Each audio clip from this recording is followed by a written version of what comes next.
op ons voorblad vir Republikein vandag, die skaakfederasie is in warm water oor 'n Kenia toer. Baie van die skaakspelers wie se ouers, ek moet nou net gou hier kyk, 62.000 Namibiese dollar per speler en ouer wat dan nou die speler vergesel moes betaal.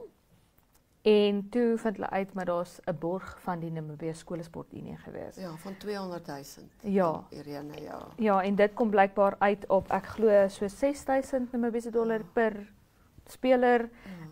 En die skaakfederasie het gesê blykbaar hulle gaan mense terugbetaal hierdie gedeelte.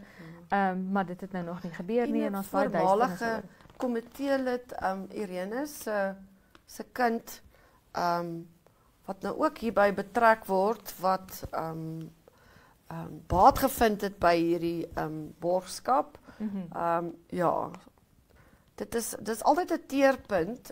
Ek dink ons kla baie sportkodes kla dat daar's nie ondersteuning nie, maar die federasie verduidelik vreeslik mooi, die skaakfederasie, dat baie van hierdie besluite is verskriklik haastig geneem.